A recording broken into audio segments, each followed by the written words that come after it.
محدثین کا ایک بڑا طبقہ جن کا قول یہ ہے کہ ضعیف حدیث جو ہے وہ فضائل کے باب میں قابل قبول ہے، یعنی اگر اس روایت کے اندر کسی کی فضیلت بیان ہو رہی ہے، احکام بیان نہیں ہو رہے، تو ہم ضعیف حدیث کو قبول کر لیں گے۔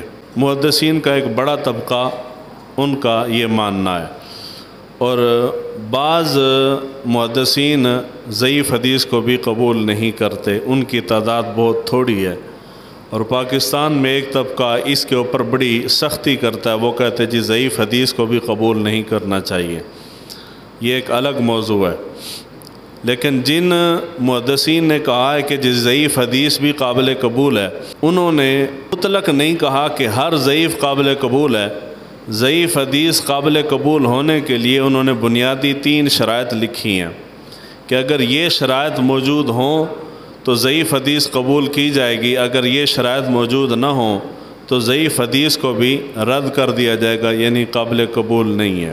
اس کا ذکر اس لیے ضروری ہے کہ جب ہم من گھڑت روایات یعنی موضوع روایات کا ذکر کرتے ہیں تو جو نہیں جانتے، جن کو علم نہیں ہے، تو وہ سمجھتے ہیں کہ ہمارا سارے کا سارا زور جو ہے وہ ضعیف حدیث پہ ہے، کہ ہم ضعیف کو کہہ رہے ہیں کہ جن کو بیان کرنا گناہ ہے، حالانکہ ہم ضعیف کو ہاتھ بھی نہیں لگا رہے، ضعیف کا تو ذکر ہی نہیں ہے، ضعیف کی طرف تو ہم جا ہی نہیں رہے۔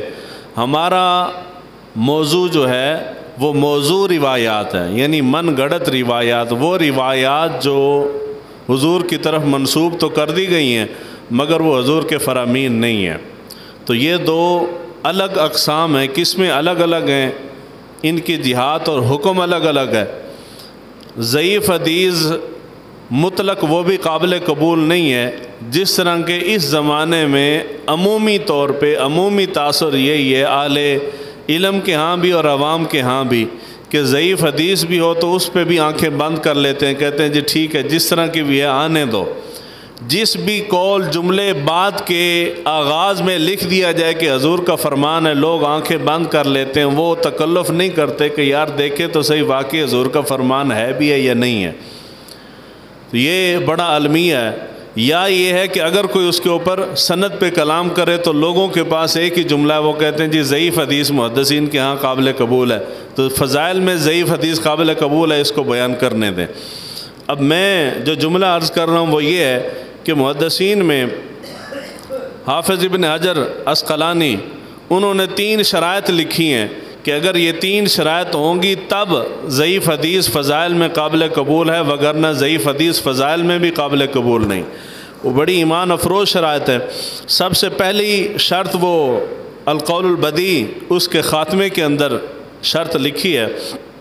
امام سخاوی فرماتے ہیں، ان کے شاگرد آپ فرماتے ہیں کہ میں نے ایک بار نہیں حافظ ابن حجر عسقلانی سے کئی مرتبہ اپنے شیخ سے یہ شرائط سنی ہیں، حتیٰ کہ آپ نے مجھے یہ 3 شرائط لکھ کے دی تھی کہ اگر ضعیف کو قبول کرنا ہے تو اس کے لیے یہ 3 شرطیں ہیں، اگر یہ شرطیں موجود ہوں تو قبول کرنا، وگرنہ کبھی قبول نہیں کرنا۔ اس کے اندر سب سے پہلی شرط وہ کہتے ہیں کہ پہلی شرط اتفاقی ہے کہ ضعف جو ہے وہ شدید نہ ہو، یعنی اس سے مراد یہ ہے کہ جب یہ شرط امام صاحب نے رکھی تو اس کے تحت 3 حدیث مبارکہ کی 3 اقسام ہیں جو کہ باہر نکل گئی ہیں۔ مطلب یہ ہے کہ حدیث ضعیف کی 3 اقسام ہیں جو اس ایک شرط سے باہر نکل جاتی ہیں۔ مطلب یہ ہے کہ ان ضعیف حدیث کی وہ 3 اقسام جو ہیں ان کو ہم بیان نہیں کریں گے، کسی بھی تناظر میں بیان نہیں کریں گے۔ اس میں سے سب سے پہلی من گھڑت ہے، یعنی موضوع روایت، دوسرے نمبر پہ متروک، اور تیسرے نمبر پہ منکر ہے۔ یہ حدیث کی اقسام ہیں۔ جب امام صاحب نے پہلی شرط بیان کی کہ ضعف شدید نہیں ہونا چاہیے، تو اس ایک شرط کی وجہ سے ضعیف حدیث کی آگے یہ 3 قسمیں بنی اور یہ تینوں کی تینوں باہر نکل گئیں۔ بات واضح اور صاف یہ ہوئی کہ ضعیف حدیث ہم نے بیان کرنی ہے، مگر ضعیف حدیث کی یہ 3 قسمیں ہم نے بیان نہیں کرنی۔ سب سے پہلے موضوع روایت، دوسرے نمبر پہ متروک، اور تیسرے نمبر پہ منکر روایت۔ جب امام صاحب نے یہ فرمایا تو اس سے 4 قسم کے راوی باہر نکل گئے کہ یہ 4 قسم کے، 4 طبقات کے، 4 مزاجوں کے، 4 عیبوں والے لوگ اگر موجود ہوں تو ان سے ہم روایت نہیں لیں گے۔ سب سے پہلا شخص کہتے ہیں کہ جو حدیث رسول میں جھوٹ بولنے میں معروف ہو، ایسا بندہ جس کی شہرت یہ ہو کہ یہ حضور کی طرف جھوٹ منسوب کرتا ہے، معروف ہو، نامی گرامی بندہ ہو، ایسے بندے سے بھی ہم حضور کا فرمان، حضور کی حدیث نہیں لیں گے۔ دوسرے نمبر پہ کہتے ہیں جو شخص حدیث رسول میں جھوٹ بولنے میں اس کے اوپر الزام تو ہو، قواعد دینیہ کے خلاف کوئی روایت تنہا نقل کر دے، اس سے بھی حدیث نقل نہیں کریں گے۔ تیسرے نمبر پہ کہتے ہیں جو شخص اپنی عام گفتگو میں جھوٹ بولنے میں معروف ہو، اگرچہ وہ حدیث کے باب میں جھوٹ نہ بولتا ہو، یعنی ایسا بندہ کہ جو عام نجی گفتگو میں، دنیا داری کے اندر تو جھوٹ بولتا ہے، یہ الگ بات ہے کہ وہ حدیث میں جھوٹ بولتا ہے یا نہیں بولتا، دنیا میں عام گفتگو کے اندر اس کا جھوٹ بولنا اس بات کے لیے کافی ہے کہ ایسے بندے سے حدیث نہیں لی جائے گی، چاہے وہ حدیث میں جھوٹ بولے یا نہ بولے۔ چوتھے اور آخری نمبر پہ کہتے ہیں کہ جو شخص نقل روایت میں فاش الغلط ہو، یا کثرت سے غفلت کا شکار ہو، یا کھلے عام فسق و فجور کرتا پھرے، ایسے شخص سے بھی روایت قابل قبول نہیں ہے۔ دوسری شرط آگے روایت دین کے اصل عام کے تحت داخل ہو۔ تیسرے نمبر پہ کہتے ہیں حدیث پر عمل کرتے وقت ثبوت حدیث کا اعتقاد نہ ہو۔ یہ بڑی خاص بات ہے، سمجھنے والی ہے۔ تیسری شرط کہتے ہیں کہ ضعیف حدیث ان تمام شرائط سے، ان تمام نقائص سے پاک ہو تو اس کو قبول کریں گے۔ قبول کرنے کے بعد بھی آخری شرط یہ ہے کہ اس کو یہ عقیدہ نہ رکھا جائے کہ یہ حضور صلی اللہ علیہ وآلہ وسلم کا فرمان ہے۔ ممکن ہے کہ وہ حضور کا فرمان نہ ہو، یعنی ضعیف حدیث کو بھی قبول کر لو، مگر اس بات پہ ڈٹ نہ جاؤ کہ یہ میرے نبی کا فرمان ہے۔ احتیاط کا تقاضا یہ ہے کہ ضعیف حدیث ان شرائط کے تحت لے لو، لیکن یہ یقین اور یہ اعتماد اور یہ ببانگ دول اعلان کرنا اور اس کے اوپر مناظرے مجادلے کرنا کہ یہ میرے نبی کا فرمان ہے، یہ درست نہیں ہے۔ یعنی ضعیف کے حدیث کے اندر ان شرائط کے تحت قبول کرنے کے بعد بھی محدثین اتنے محتاط ہیں کہ اس کو آنکھیں بند کر کے قبول نہیں کرنا چاہیے۔ کیوں قبول نہیں کرنا چاہیے؟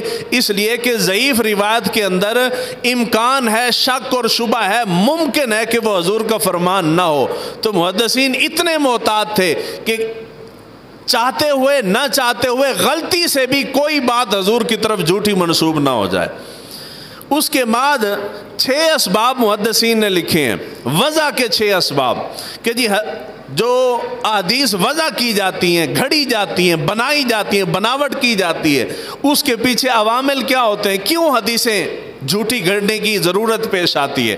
تو یہ یوں کہہ لیں کہ خلاصہ انہوں نے عرض کر دیا، 6 جو اقسام انہوں نے بیان کی ہیں۔ سب سے پہلے کہتے ہیں کہ جی جو روایات جھوٹی گھڑی جاتی ہیں، وضع کی جاتی ہیں، بنائی جاتی ہیں من گھڑت روایتیں، اس کے پیچھے سب سے پہلی وجہ جو ہے وہ ہو سکتی ہے کہ بے دینی اور گمراہی کی وجہ سے۔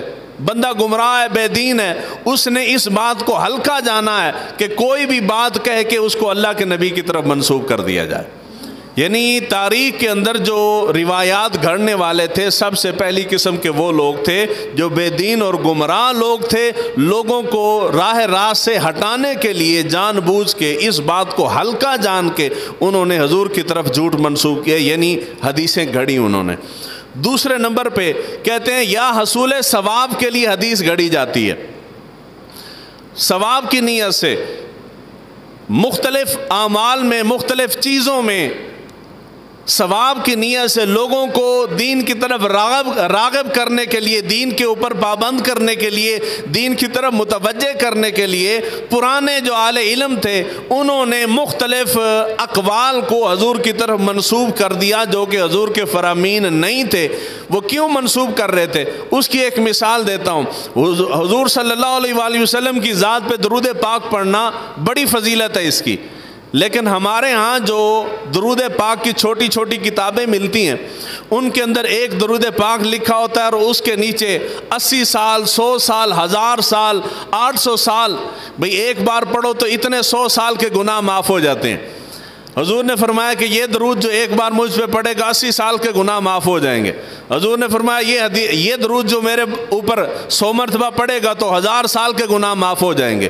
یہ سارے کے سارے کیا تھے کہ لوگوں نے، عام لوگوں کو دین کی طرف راغب کرنے کے لیے اس طرح کی روایتیں گھڑی، حالانکہ حضور صلی اللہ علیہ وآلہ وسلم کا درود پاک کے متعلق کوئی ایسا فرمان موجود نہیں ہے کہ جس میں حضور نے فرمایا کہ تم ایک بار فلاں درود پڑھو تو تمہارے 80 سال کے یا 100 سال کے یا 1000 سال 800 سال کے گناہ معاف ہو جائیں گے۔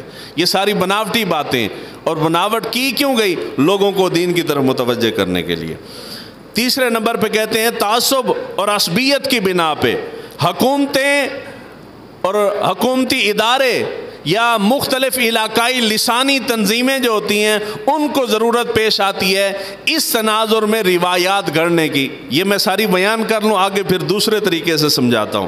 چوتھے نمبر پہ کہتے ہیں کہ انوکھی چیز ذکر کرنا مقصود ہو تو تب بھی انسان روایت گڑھتا ہے، ضرورت پیش آتی ہے کہ کوئی نئی بات سنانے کے لیے، واہ واہ سمیٹنے کے لیے، داد سمیٹنے کے لیے، تو وہ حدیث گھڑی جاتی ہے۔ پانچویں نمبر پہ کہتے ہیں کہ سرداروں، عمراء، حکومتی زعماء، بادشاہوں کو خوش کرنے کے لیے، ان کی خواہش نفس کی پیروی کرنے کے لیے روایات گھڑی جاتی ہیں۔ اور چھٹے نمبر پہ کہتے ہیں کہ وہم یا غلطی کی بنا پہ بھی بعض دفعہ کوئی قول، کوئی بات، کوئی قصہ، کہانی حضور کی طرف منسوب ہو جاتی ہے۔ اس میں سب سے پہلی قسم جو تھی کہ بے دینی اور گمراہی کی وجہ سے یہ جہلاء نے کی ہیں، جاہل لوگ جو تھے انہوں نے، دین دشمن جو تھے، اس قسم کی روایات انہوں نے گھڑی۔ دوسرے نمبر پہ آگے حصول ثواب کے لیے، ثواب کی نیت سے حدیثیں گھڑی گئیں، تو یہ تبلیغی مزاج جو لوگ تھے انہوں نے گھڑی ہیں۔ لوگوں کو دین کی طرف متوجہ کرنا چاہتے ہیں، جو چاہتے ہیں کہ لوگ بہت سارے نیک اعمال کر کے تو ڈھیروں ثواب کما لیں۔ یعنی پاکستان کے اندر دو مسالک ہیں، اہل سنت کا اور اہل دیوبند کا۔ ان دونوں کے ہاں ایک ایک تبلیغی جماعت موجود ہے کہ جو لوگوں کے پاس جاتے ہیں تبلیغ کرنے کے لیے۔ اب آپ لوگوں کے پاس جائیں گے، ان کو دین کی تبلیغ کریں گے تو لوگ آگے جواب میں پتھر ماریں گے۔ اس کا آسان طریقہ یہ ہے کہ وہ دین کی تبلیغ نہیں کرتے، وہ مذہب کی تبلیغ کرتے ہیں۔ وہ لوگوں کو مذہب کی طرف بلاتے ہیں، لوگوں کو مذہب کے احکام، فضائل، فضیلتیں، چھوٹے چھوٹے اعمال بتاتے ہیں۔ لوگ وہ سن کے ان کی طرف متوجہ ہو جاتے ہیں۔ یعنی کوئی تبلیغ والا کسی بھی مسئلہ کا آپ کے پاس آیا تو وہ اس نے دعوت کیا دی ہے؟ آ کے اس نے کہا کہ آئیں ہم نماز کی طرف آتے ہیں۔ نماز کی دعوت ہے نا جی، مین فوکس نماز کی دعوت ہے۔ نماز کی دعوت ہوگی، روزے کی دعوت ہوگی، دین کے دوسرے احکام ان کی دعوت ہوگی کہ جی آئیں جی احکام سیدھے کر لیں، ہم آپ کو وضو کرنا سکھاتے ہیں، ہم آپ کو غسل کرنا سکھاتے ہیں، ہم آپ کو حج کے احکام سکھاتے ہیں، آپ عمرے پہ جا رہے ہیں تو ہم حج اور عمرے کا کیمپ لگاتے ہیں، ہم آپ کو وہ پریکٹیکل طریقہ، آسان طریقوں سے وہ سکھاتے ہیں، سمجھاتے ہیں، ہم آپ کو پاکی پلیتی سکھا دیتے ہیں۔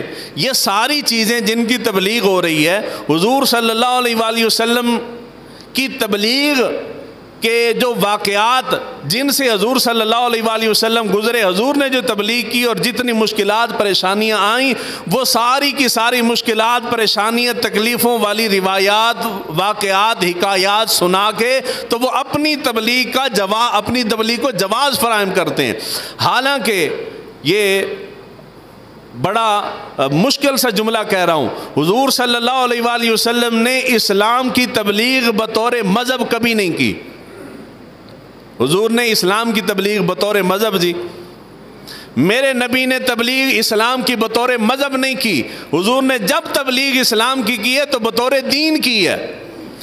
جو حضور صلی اللہ علیہ وآلہ وسلم مکہ کے اندر جب اعلان نبوت فرمایا تو حضور نے ان کو ثواب کی فضیلتیں اور عظمتیں نہیں بتائیں کہ تم اگر میرا کلمہ پڑھ لو اور کلمہ پڑھنے کے بعد فلاں عمل کرو گے تو تمہیں اتنا سارا ڈھیروں نیکیاں ملیں گی، اتنا ثواب ملے گا، اتنے گناہ معاف ہو جائیں گے۔ نہیں، حضور صلی اللہ علیہ وآلہ وسلم اعلان نبوت کے بعد مختلف اوقات میں مختلف قبیلوں، علاقوں، شہروں، قصبوں، دیہاتوں میں جا کے اور مختلف میلوں میں مختلف قبائل کے وفود کے پاس جا کے حضور جو ان کو دین کی دعوت دیتے تھے، وہ دعوت دین کی دعوت تھی، مذہب کی دعوت نہیں تھی۔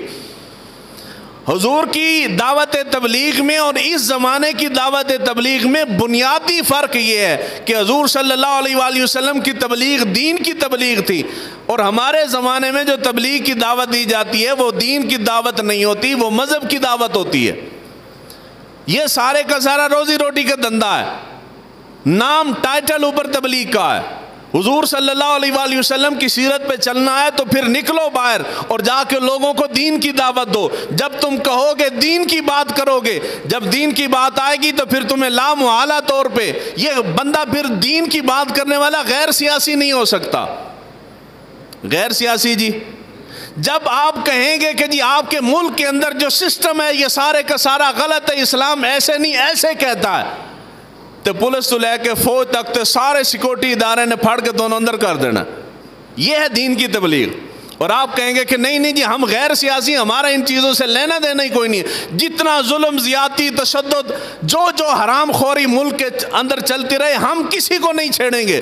ہمارے پاس چور آئے گا تو اس کو بھی بٹھا کے اپنے پاس بٹھا کے میٹھی میٹھی باتیں کریں گے اور اس سے بھی چندہ لے لیں گے۔ کوئی کرپٹ آدمی آئے گا تو اس سے بھی نذرانہ ہدیہ اس سے بھی قبول کر لیں گے، اور کوئی سیاسی بندہ آئے گا تو اس سے بھی لے لیں گے، تاجر آئے گا تو اس سے بھی لے لیں گے، جتنا بڑا مجرم آ جائے گا چندہ ہم ہر ایک سے لے لیں گے۔ تو غیر سیاسی کا یہ فائدہ ہوتا ہے، جب آپ علاقے کی، معاشرے کی، ملک کی، صوبے کی، اپنے علاقے کی رسم و رواجوں کے خلاف بولیں گے، دین کی تبلیغ کریں گے، تو دنیا میں کوئی بھی بندہ آپ کو چندہ نہیں دے گا۔ چندہ جی نہیں دے گا، کوئی آپ کو سپورٹ نہیں کرے گا، کوئی آپ کے ساتھ کھڑا نہیں ہوگا، ساری دنیا گالیاں دے گی آپ کو، حتیٰ کہ خود آپ کا ملک آپ کے خلاف ہو جائے، پکڑ کے اندر کر دیں گے وہ۔ کیوں؟ اس لیے کہ دین کی تبلیغ جو ہے وہ بڑی مشکل ہے، مذہب کی تبلیغ آسان ہے۔ مذہب کے اندر آپ رہ کے اور گرگٹ کی طرح رنگ بدل سکتے ہیں، آپ غیر سیاسی ہو سکتے ہیں، دین کے اندر بندہ غیر سیاسی نہیں ہو سکتا۔ تو یہ جو غیر سیاسی قسم کے لوگ تھے، ہومیوپیتھک دین کو بنا کے رکھنے والے لوگ تھے، ان کو ضرورت حاجت پیش آئی کہ ایسی روایات، ایسے واقعات، قصے کہانیاں گھڑی جائیں جن کے اندر تھوڑا سا عمل ہو، بہت سارا ثواب کا ذکر ہو۔ تو پھر انہوں نے اس قسم کی روایتیں گھڑی ہیں، جو کہ میں اکثر نشاندہی کرتا رہتا ہوں۔ تیسرے نمبر پہ تعصب اور عصبیت کی بنا پہ روایات گھڑی گئی۔ اور تعصب عصبیت کی بنا پہ کیا ہوتا ہے؟ لسانی تنظیموں کو ضرورت پیش آتی ہے۔ یہ جٹ ہیں تو جٹوں کے تحفظ اور حقوق کے لیے ہم نے ایک تنظیم بنا لی، پورے پاکستان کے جٹ اس تنظیم کے اندر شامل ہے۔ یہ جو عوان ہے تو عوانوں نے اپنے حقوق اور دفاع کے تحفظ کے لیے پھر عوانوں نے ایک تنظیم بنا لی، پھر بٹوں نے تنظیم بنا لی، پھر چودھریوں نے بنا لی، پھر ملکوں نے بنا لی، پھر بٹوں نے بنا لی۔ یہ سارے علاقائی، ہم سندھی ہیں تو سندھیوں نے تنظیم بنا لی سندھ کے حقوق کے دفاع کے لیے، پھر پنجابی ہیں تو پنجابیوں نے بنا لی، پھر اسی طرح بلوچ ہیں تو بلوچوں نے اپنے حقوق کے دفاع کے لیے بنا لی۔ یہ ساری عصبیت ہے۔ میں چودھری ہوں، میں بٹ ہوں، میں جٹ ہوں، میں جو بھی ہوں، یہ فقط پہچان کے لیے ہے کہ جی اویس کون سا؟ اویس سوڈی کے اندر 10-15 ہوں گے، جی کیڑا اویس؟ انہاں کہ جی جڑا چودھری ہے، اچھا فلانا۔ اچھا اویس کیڑا؟ جڑا ملک ہے، اچھا وہ فلانا ہے۔ اچھا اویس کیڑا؟ جڑا بٹ ہے، اچھا وہ فلانا ہے۔ یعنی یہ ساری قومیں تخلیق کی گئی ہیں، بنائی گئی ہیں، ایک حد تک ہیں۔ یہ نہیں کہ تم جینا مرنا ان کے لیے بنا لو۔ ہم پنجابی ہیں تو ساری زندگی پنجاب کی خاطر لڑتے رہیں گے، ہم سندھی ہیں تو ہم سندھ کی خاطر لڑتے رہیں گے۔ اوڑھنا بچھونا سندھ کو بنا لیا، دین مذہب سندھ کو بنا لیے۔ ہم بلوچی ہیں تو بلوچ کو اپنا اوڑھنا بچھونا بنا لیں گے، بلوچی کو، رسم و رواج کو، ثقافت کو نہیں۔ اسلام اس کو نہیں مانتا۔ حضور نے فرمایا جو بندہ عصبیت کی دعوت دے، عصبیت کی خاطر لڑے، عصبیت کی خاطر جد و جہد کرتا ہوا مارا جائے، صحیح حدیث ہے میرے نبی کے، حضور نے فرمایا وہ جہالت کی موت مرا ہے۔ تو یہ عصبیت کی بنا پہ اس قسم کی روایات کی ضرورت ہوتی ہے، جو عصبیت کی تنظیمیں، تحریکیں چلانے والے ہیں ان کو ضرورت ہوتی ہے۔ دوسرے نمبر پہ آ گئی چوتھی شرط، چوتھی قسم انہوں نے لکھی کہ جی انوکھی چیز ذکر کرنا مقصود ہوتا ہے۔ تو یہ پیشہ ور خطیب اور نقیب اور یہ مذہبی لوگ جو ہیں یہ ان کو ضرورت ہوتی ہے۔ جی خطیب صاحب آئیں تقریر کرنے کے لیے اور بالکل سمپل سیدھی دین کی بات کریں گے تو پھر مزہ تو کوئی نہیں نہ آئے گا۔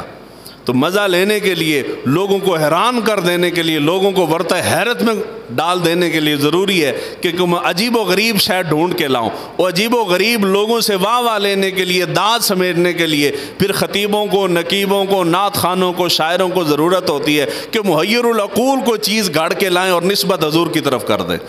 اگر حضور کی طرف منسوب نہیں کریں گے تو پھر داد نہیں ملے گی. تو ان کو ضرورت تھی پھر اس قسم کے جو پیشہ ور لوگ تھے انہوں نے حضور کی طرف منسوب کر کے اس طرح کی روایات گھڑی. اس لیے محدثین نے کیا کیا, آخری جملہ کہہ رہا ہوں, محدثین نے یہ کیا کہ انہوں نے اس چیز سے بچنے کے لیے سند, اسماء اور رجال کا علم وضع کیا. سند کی اہمیت, سند یہ ہے کہ سند محدثین کہتے ہیں کہ تمہارا دین اصل میں حقیقت میں سند ہے. حضور صلی اللہ علیہ وآلہ وسلم کا دور مبارک آج سے 1500 سال پہلے تھا, 15 صدیاں گزر گئی ہیں, تھوڑا سا عرصہ نہیں. اس زمانے کو آج سے 1500 سال پہلے والے میرے نبی اور صحابہ کے زمانے کے ساتھ کسی ایک شے نے جوڑ رکھا ہے, باندھ رکھا ہے, گرہ لگا رکھی ہے. قیامت تک کے آنے والے ادوار کو حضور صلی اللہ علیہ وآلہ وسلم کے دور مبارک کے ساتھ ایک شے ہے جس نے جوڑ رکھا ہے, جس نے رابطہ بحال کرا رکھا ہے. وہ کیا ہے؟ وہ صرف سند ہے. کیا ہے جی محبت ولی؟ کیا ہے جی؟ سند ہے. اگر دین میں سند ختم کر دیں تو ہمارا حضور کے دور مبارک کے ساتھ تعلق ختم ہو جاتا ہے, کوئی تعلق باقی نہیں رہتا کسی دور کا حضور کے دور کے ساتھ.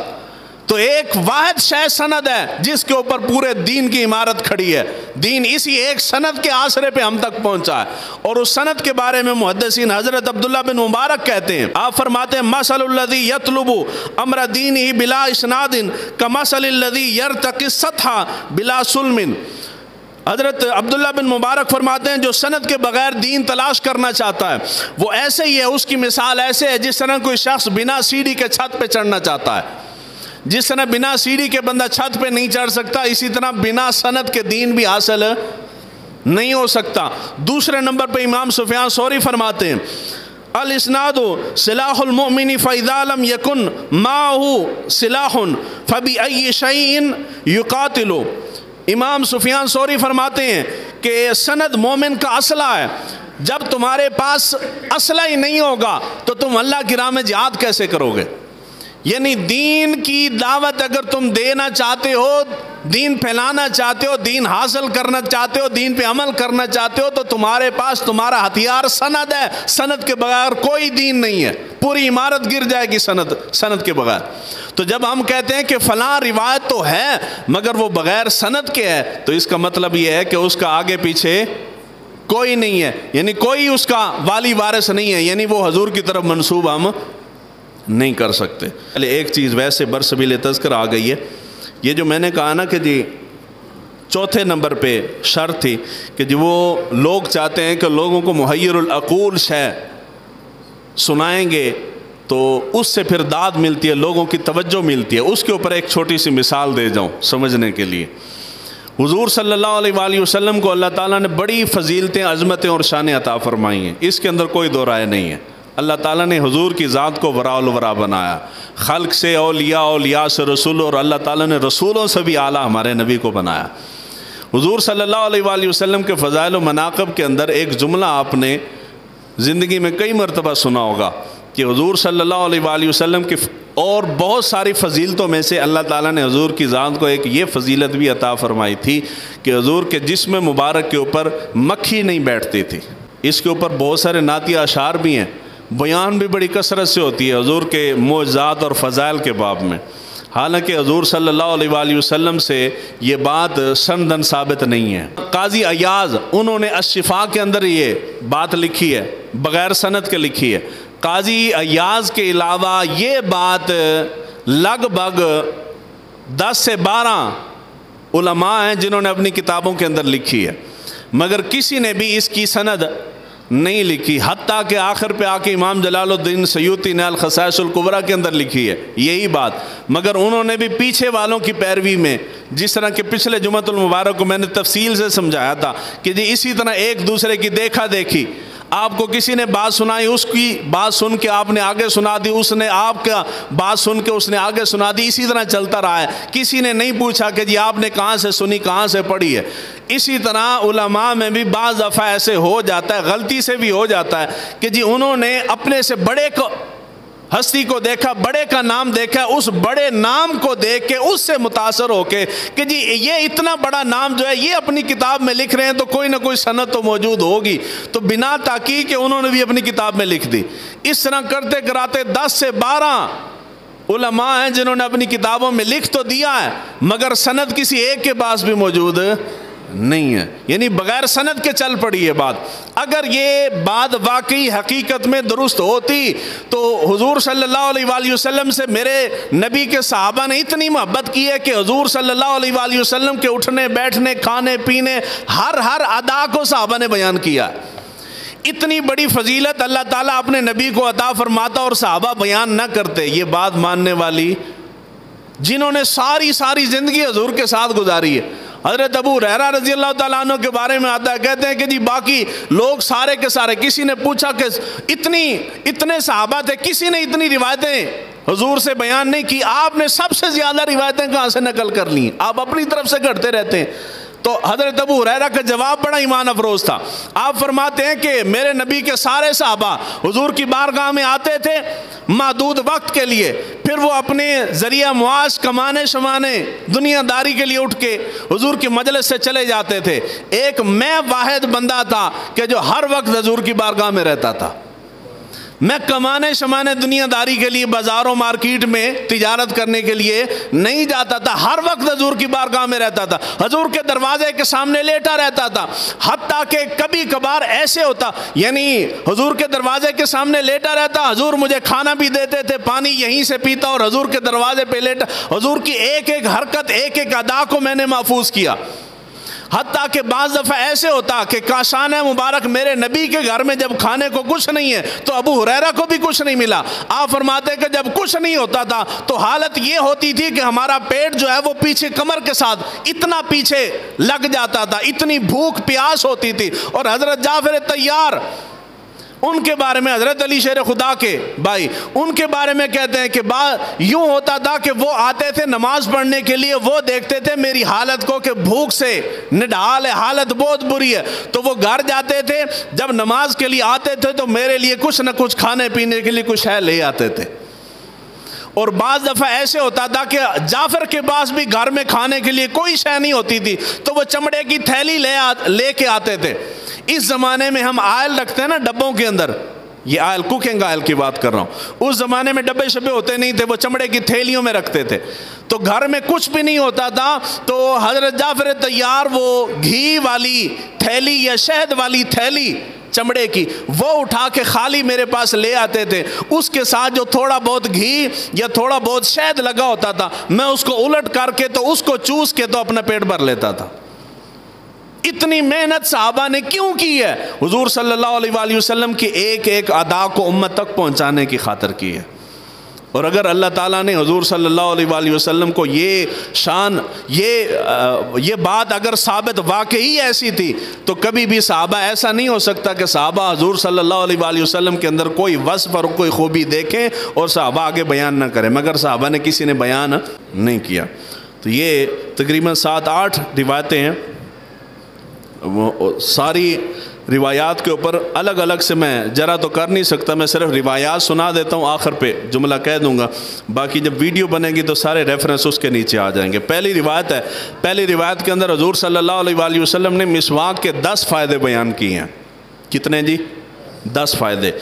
ان میں سے سب سے پہلے حضور نے فرمایا کہ مسواک منہ کو صاف کرتی ہے، مسواک اللہ تعالیٰ کو راضی کرنے کا سبب ہے، شیطان کو ناراض کرتی ہے، مسواک کرنے سے بندہ فرشتوں کا محبوب بن جاتا ہے، مسواک مسوڑوں کو مضبوط کرتی ہے، منہ کو خوشبودار بناتی ہے، ریشہ ختم کرتی ہے، کڑواہٹ کو زائل کرتی ہے، نظر کو تیز کرتی ہے، اور سنت کے اوپر سنت کا اجر و ثواب ملتا ہے مسواک کرنے سے۔ یہ روایت سنن دارقطنی کے اندر امام دارقطنی نے یہ لکھی ہے۔ اس کے اندر 2 چیزیں، ان 10 میں سے 8 جو چیزیں ہیں وہ ثابت نہیں ہیں، وہ من گھڑت ہیں، 2 چیزیں صحیح روایت سے ثابت ہیں۔ حضور صلی اللہ علیہ وآلہ وسلم نے فرمایا مسواک منہ کو صاف کرتی ہے، مسواک جی منہ کو صاف کرتی ہے۔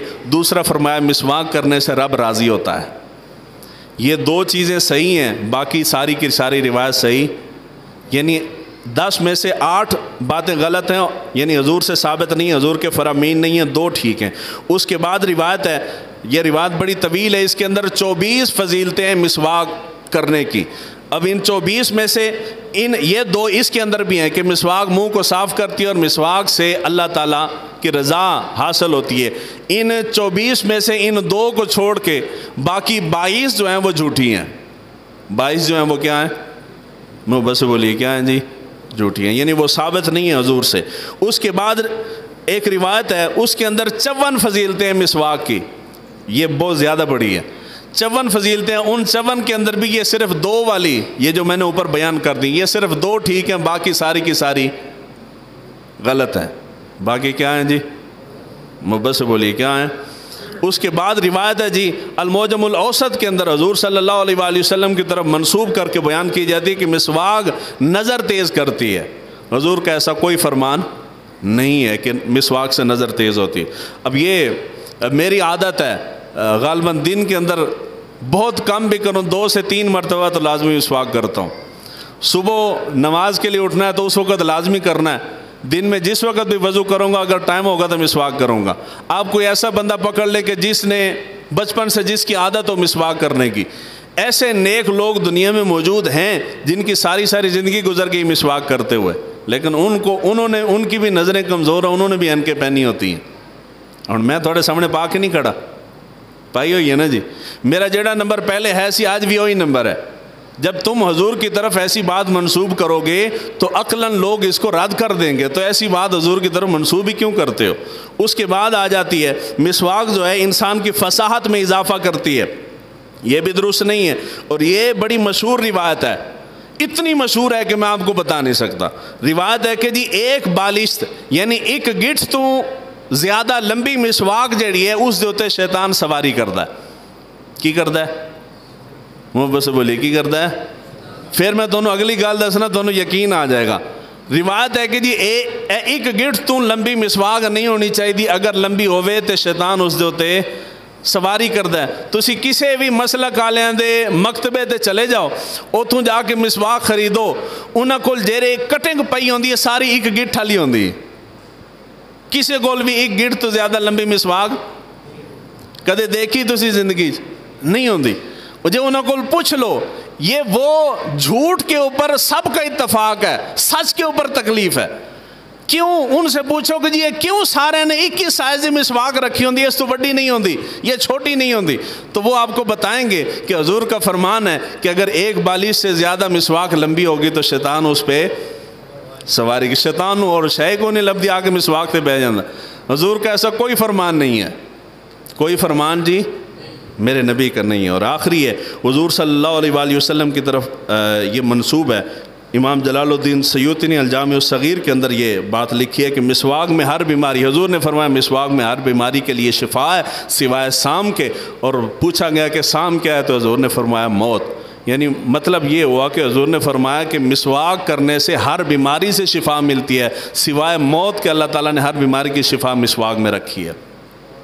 ایسی حدیث نہیں ہے، حدیث ہی نہیں، مسواک کے بارے میں نہیں ہے، اور مختلف چیزیں ہیں ان کے بارے میں حضور کا فرمان ہے، کلونجی ہو گئی، شہد ہو گیا، اس طرح کی زیتون ہو گئے، ان جیسی چیزوں کے بارے میں حضور کا فرمان ہے، مگر مسواک کے بارے میں حضور کا کوئی ایسا فرمان نہیں ہے۔ اللہ تعالی ہمیں دین کو سیکھنے سمجھنے کی توفیق عطا فرمائے۔